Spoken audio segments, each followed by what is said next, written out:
ውድ ቻናላችን ቤተሰቦች እንኳን ውድ ቻናላችን በደህና መጣችሁ። ከጥቂት ሰዓታት በኋላ ማለትም ሌሊት 7 ሰዓት ላይ ሊቨርፑል በአሜሪካ የመጀመሪያ የቅድመ ውድድር ዝግጅት ጨዋታውን ከሰንደርላንድ ጋር የሚያደርግ ይሆናል። በቆይታችንም ይህንን ጨዋታ የምንመለከት ይሆናል። በተለይም ደግሞ ከዚህ ጨዋታ ምን እንጠብቅ የሚለውን በደንብ የምንመለከት ይሆናል። እናንተም እስከ መጨረሻው ደቂቃ ድረስ አብራችሁ ቆይታችሁ እንድትከታተሉት በጨዋታው ዙሪያም ያላችሁን ሀሳብ አስተያየትን ኮሜንት ሴክሽን ላይ በመጻፍ እንድታሳውቁኝ፣ ሰብስክራይብ፣ ላይክ፣ ሼር እያደረጋችሁ የቻናሉ ቤተሰብ እንድትሆኑ እንደዚሁም ዲስክሪፕሽን ላይና ኮሜንት ሴክሽን ላይ በሚገኙ ሊንኮችም ተጠቅማችሁ የቴሌግራም እና የኢንስታግራም ቻናላችንን እንድትቀላቀሉ በአክብሮት እጠይቃለሁ። አሁን በቀጥታ ወደ ጨዋታው የምንገባ ይሆናል። አብራችሁን ቆዩ። ሊቨርፑሎች እንደሚታወቀው ለቅድመ ውድድር ዝግጅት ወደ አሜሪካ አቀንተዋል። በዛም እንግዲህ በተለይ በቺካጎ የቅድመ ውድድር ዝግጅታቸውን ሲያደርጉ ነበረ። በዛሬው ዕለትም ሌሊት 7 ሰዓት ላይ የቅድመ ውድድር ዝግጅት የመጀመሪያ ጨዋታቸውን ከሰንደርላንድ ጋር የሚያደርጉ ይሆናል። ይህ ጨዋታም በናሽቪል የሚደረግ በታሪክ የመጀመሪያው ጨዋታ ሆኖ ተመዝግቦላቸዋል። ሊቨርፑሎች እንግዲህ በናሽቪል እስካሁን ድረስ ምንም አይነት ጨዋታ አድርገው አያውቁም። በእርግጥ በአሜሪካ ቆይታ አድርጓል ከዚህ ቀደም፣ ነገር ግን በናሽቪል ምንም አይነት ጨዋታ አላደረጉም ነበረ። እናም ከሰንደርላንድ ጋር በታሪካቸው የመጀመሪያውን የናሽቪል ጨዋታ የሚያደርጉ ይሆናል። ይህ ጨዋታ እንዳጠቃላይ ከተመለከትን በተለይ ለሊቨርፑል ደጋፊ በጣም ተጠባቂ ጨዋታ ነው። ምክንያቱም በዚህ ጨዋታ ላይ የአንዶኒ ኢራኦላ ቲም በቀጣይ ሲዝን ከሊቨርፑል ምን ልንጠብቅ እንደምንችል ፍንጭ የምናገኝበት ጨዋታ ነውና በዚህ ምክንያት በጣም ተጠባቂ ጨዋታ ነው። በእርግጥ ሊቨርፑሎች አንዶኒ ኢራኦላ ሙሉ ስኳዱን አላገኘም። እስካሁንም ወደ ቡድኑ ያልተቀላቀሉ አሉ።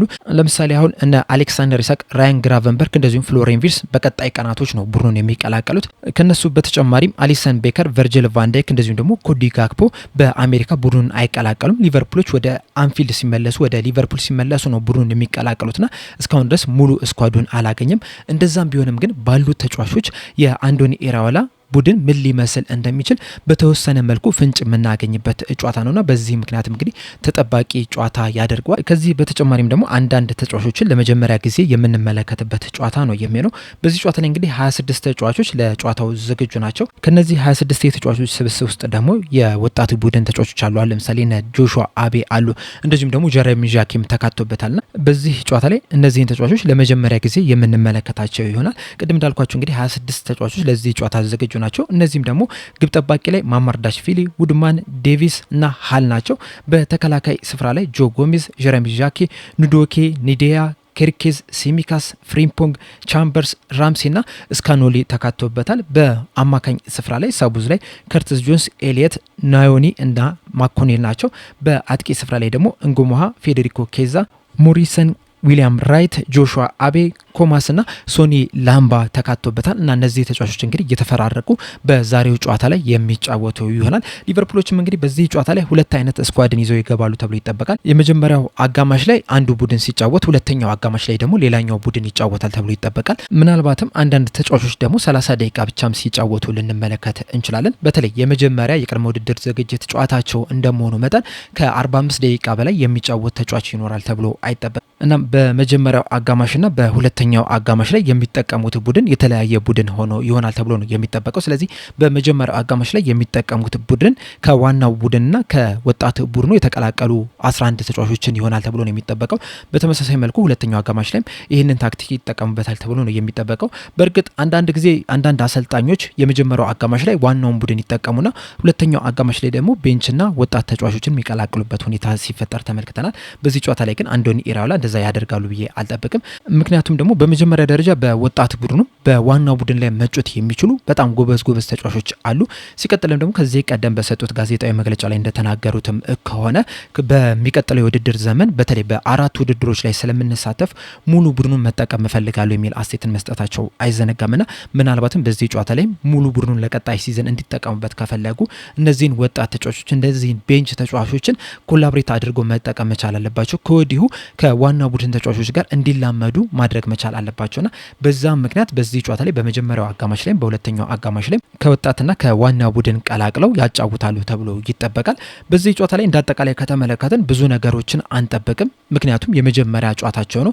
አቋማቸውን ነው ቼክ የምናደርግበት፣ እንደዚሁም ደግሞ አንዳንድ ፍንጮችን የምንመለከትበት ነው የሚሆነው። በተለይ አንዶኒ ኢራኦላ በሊቨርፑል ቤት ምን አይነት የጨዋታ ስታይልን መተግበር ይፈልጋል የሚለውን ሃይላይን ነው መጫወት የሚፈልገው ወይስ ሚድ ብሎክ ነው መጫወት የሚፈልገው ወይስ ሎ ብሎክ ነው መጫወት የሚፈልገው የሚለውን በደንብ እንመለከታለን። እንደዚሁስ የጨዋታ ስታይሉስ በጣም ሃይ ፕረስ ነው መጫወት የሚፈልገው ወይስ ኳሱን ኮንትሮል አድርጎ ነው መጫወት የሚፈልገው የሚለውንም በደንብ የምንመለከትበት ይሆናል። ከዚህ ቀደም እንግዲህ በበርንማውዝ ቤት እያለ ብዙ ጊዜ ሃይ ፕረስ ነው ሲጫወት የነበረው። ነገር ግን ወደ ሊቨርፑል ስትመጣ ከሎ ብሎክ ከሚጫወት ቡድን ጋር ስለምትገናኝ ይህንን ነገር እንዴት ሊቀለብሱ ይፈልጋል?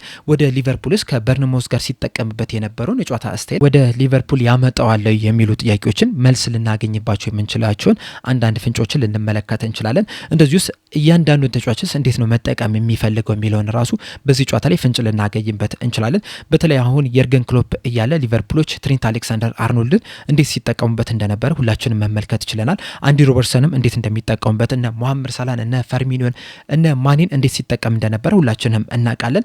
እንደዚሁም ደግሞ በአርነ ስሎት ጊዜም ደግሞ እነ ትሬንት አሌክሳንደር አርኖልድ ሰቡዝ ላይ ሚሎስ ኬርኬዝን፣ ፍሎሪን ቪርስን እንዴት ሲጠቀም እንደነበረ በደንብ ተመልክተናልና በዚህ ጨዋታ ላይም ደግሞ አንዶኒ ኢራኦላ ሚሎስ ኬርኬዝን እንዴት ነው መጠቀም የሚፈልገው፣ እነ ጀረሚ ዣኬን እንደዚሁም የመሀል ተከላካዮችንስ እንዴት ነው መጠቀም የሚፈልገው፣ አጥቂዎችንስ እንዴት ነው መጠቀም የሚፈልገው ለሚሉ ጥያቄዎችም መልስ የምናገኝበት ጨዋታ ሊሆን ይችላል። አንዳንድ ፍንጮችን ልናገኝበት እንችላለን። ከዛ በተጨማሪም በተከላካይና በአጥቂው መካከል ምን አይነት ግንኙነት ሊኖር ይችላል የሚሉም ፍንጮች ልንመለከት እንችላለን። አሁን ለምሳሌ በተጠናቀቀው የውድድር ዘመን አርነ ስሎት ከተወቀሱባቸው ምክንያቶች አንደኛው የሚሎስ ኬርኬዝና የኮዲ ጋክፖ ግንኙነት ነው። ምክንያቱም ሁለቱ አብሮ በተሳለፉበት ሰዓት ሚሎስ ኬርኬዝ ምርጥ ብቃቱንም ሲያሳይ አልተመለከትንም። እንዲሁም ኮዲ ጋክፖ የተሻለ ሲንቀሳቀስ የነበረው ከአንዲ ሮበርትሰን ጋር አብሮ በተጫወተ ቁጥር ብቻ ነው የነበረው። ከሚሎስ ኬርኬዝ ጋር ግን በደንብ ሲቸገር የተመለከትንበት ሁኔታ አለ። ምክንያቱም የሚሎስ ኬርኬዝ ኳሊቲ ከኮዲ ጋክፖ ያለው ብቃት ጋር አብሮ መጣመር አልቻለም፣ አንድ ላይ መሄድ አልቻለም። እንደዚህ እንዳይሄድ ደግሞ ያደረገው የአሰልጣኙ ውሳኔ ነው የነበረውና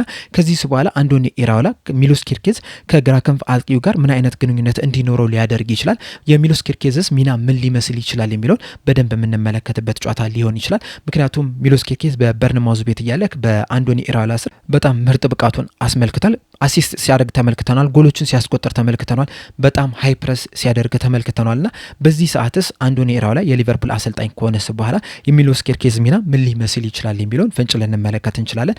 ከዛ በተጨማሪም ጀሬሚ ፍሪምፖንግስ የትኛው ቦታ ላይ ነው የሚጫወተው፣ በተከላካይ ስፍራ ላይ ነው ወይስ በአጥቂ ስፍራ ላይ ነው የሚለውን በዚህ ጨዋታ ላይ ትንሽም ቢሆን ፍንጭ ልናገኝበት እንችላለን።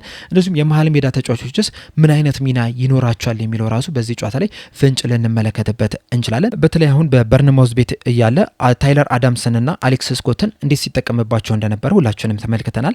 በሊቨርፑል ቤትስ ያሉትን የመሀል ሜዳ ተጫዋቾች እንዴት ነው የሚጠቀምባቸው ለሚለውም ትንሽ ፍንጭ ልንመለከት እንችላለን። ምናልባትም በዚህ ጨዋታ ላይ ከርቲስ ጆንስና ዶሚኒክ ሶብዝ ላይ አብሮ በቋሚነት ሲጀምሩ ልንመለከት እንችላለን እና እነዚህ ሁለት ተጫዋቾች አብረው የሚጀምሩ ከሆነ ምን አይነት ሚና ሊሰጣቸው ይችላል የሚለውን ራሱ ፍንጭ ልንመለከት እንችላለን። ምክንያቱም በዚህ ጨዋታ ላይ በቋሚነት ከጀመሩ ምናልባትም ከኒውካስል ጋር በሚደረገው የመክፈቻ ጨዋታ ላይም አብረው ሊጀምሩ የሚችሉበት ከፍተኛ እድል አላቸው። ስለዚህ ምናልባትም የአንዶኒ ኢራኦላ የመሀል ሜዳ ተጫዋቾችን እንዴት ሊጠቀም እንደሚችል የተወሰነ ፍንጭ ልናገኝ እንችላለን። በእርግጥ ቀደም እንዳልኳችሁ ስኳዱ ገና ሙሉ ለሙሉ አልተሟላም።